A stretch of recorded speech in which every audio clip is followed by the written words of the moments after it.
For today's video, ang aga ko gumising pero ang totoo niyan wala pa talaga akong tulog because we're going somewhere. Solo.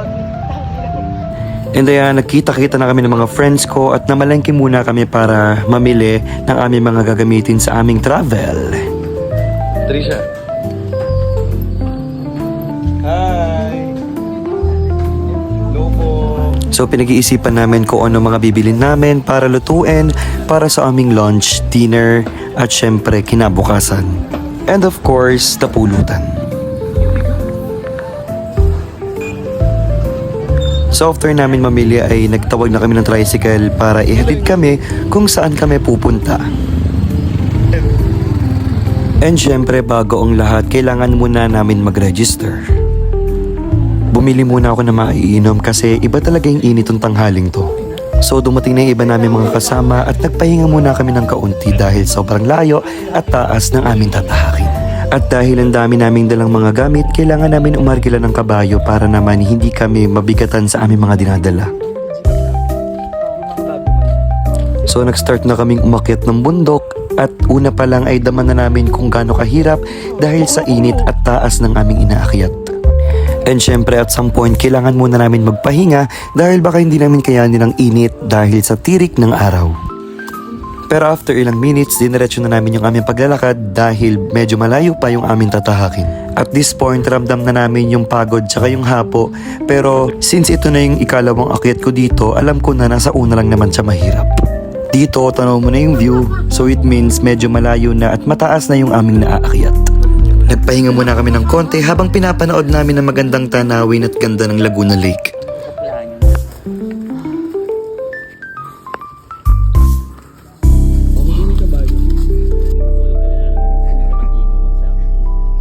Darating tayo doon ng mga to, pahinga ng konti. Tapos rampa tayo ng very light. Nung makarating na kami sa second station, itong kaibigan namin sa Patricia ay medyo nakilala na niya sarili niya at nahirapan na siya sa kanyang pag-akyat. Kaya naman kumuha na siya ng kabayo para ihatid siya dun sa paroroonan namin sa taas.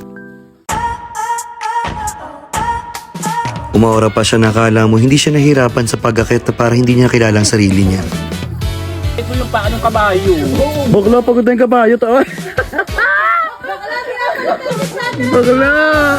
Aman.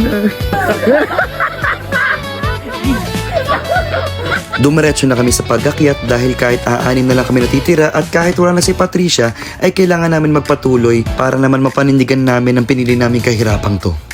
Ginusto nyo yan na? Sige, akyat.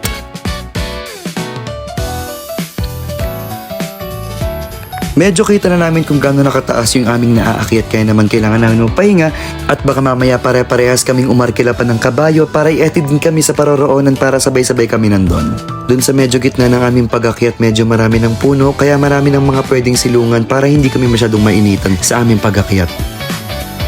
And ayan na, we already reached our destination. Welcome to Buruwisan Campsite! And itong campsite na ito ay matatagpuan sa tuktok ng tinatawag na Buruwisan Falls. As you can see, napakarami ng mga tao dito dahil yung iba dito ay nakapagstay na dito for almost a week na. And after almost 2 hours, natagpuan na ulit namin ang aming kaibigan na si Patricia. Nagsimula na rin kami tayo yung aming mga tent because we'll be staying here overnight. Nagsimula na rin kami magsaing para sa aming kakainin mamaya for dinner. Walang kuryente rito kaya naman butin lang itong kasama naman ni si Artem, meron siyang dalang emergency lights. Para naman kahit papano meron kaming ilaw pagdating ng gabi. Sinimulan ko na rin magtampisaw dun sa maliit na part ng ilog sa gilid ng mga tents namin.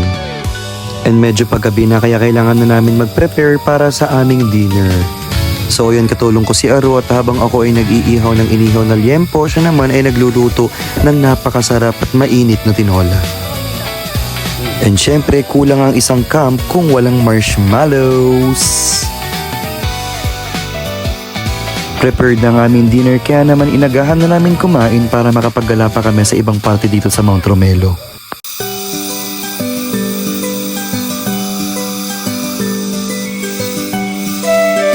Welcome to Buruwisan Falls.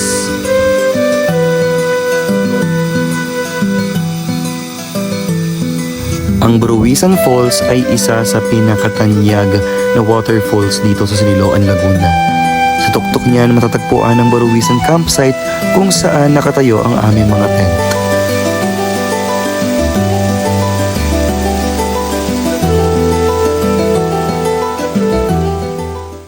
Ibab, El Gamo Penumbra.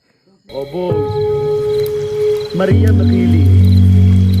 Nung naggabi na, hindi na ako masyado nakapag-video kasi nagpe-preserve ako ng energy. And of course, medyo na-enjoy na lang namin yung inuman at yung puyatan namin overnight. Charot, nakapag-video ako pero iilan lang naman to kasi wala naman masyado nangyari na itong gabing ito. Wala naman masyadong ganap dahil nag-inuman lang naman kami at nagpuwet lang naman kami. Yung naman good night. Good morning! Oo. Sino tanga nakakalungkot kayo? Hindi ko lang malaman bakit kaya sila malungkot. The next day, pupuntahan naman namin yung sinasabi sa amin nung nakasalubong namin na turista na tinatawag daw na Old Buruwisan. Nakakalito yung daan na talaga maliligaw ka kapag hindi mo alam kung saan ka pupunta. Sinabi lang sa amin na dapat makahanap kami ng isang malaking puno. And from there, hindi namin alam kung saan kami pupunta, kung kami ba ibababa or aakyat. And finally, nalaman na namin kung saan kami dapat dumaan. Ito na siguro yung isa sa pinaka-challenging na part ng buhay ko. Ang pinili kong umakyat sa bundok na ito. Para makarating sa falls, marami ka pang mga obstacles na kailangan harapin para makababa mismo. Kailangan mo mag-ingat kasi isang simpleng pagkakamali mo ay pwede kang mapahamak. Siyempre, kailangan natin bantayan si Chester dahil medyo masakit pa ang kanyang ulo. Yung mga gantong pagkakataon talaga mapapaisip ka na lang kung tama ba yung mga pinipili mong desisyon sa buhay. And look, may lumalaban. Yung unang sumuko paakyat, siyang ahurada papunta ng Old Buruwisan Falls. Isa pa tong si Norbert na kailangan bantayan kasi medyo masakit pa rin ang kanyang ulo. At syempre yung naglilid sa amin, isa ring masakit ang ulo. Sakit yan, Zel. Hangover pa yan sila pero kailangan namin magpatuloy para masilayan namin ang ganda ng Old Buruwisan Falls. Kararami naman dadaan ng It took almost 40 minutes bago kami makarating dito sa paroroonan namin. At medyo tanaw na namin ang aming hinahanap at malayo pa lang ang ganda na niyan tignan. Tignan nyo lang to isang maling apak mo dito, Shaggy Bambam. So ito na. Every day that I pray, praise the Lord. Chambalu, Kemeru, Chanelu.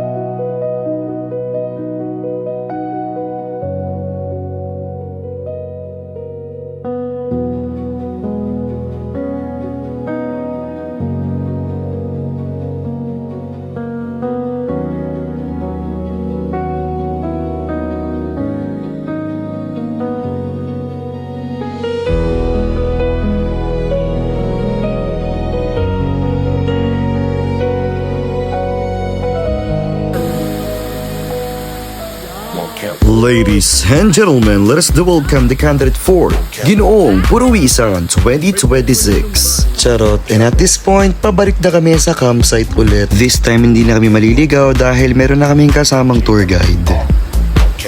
And yes, we cooked ginataang sardinas for our lunch. And finally, we are prepared na para bumaba na ulit ng bundok.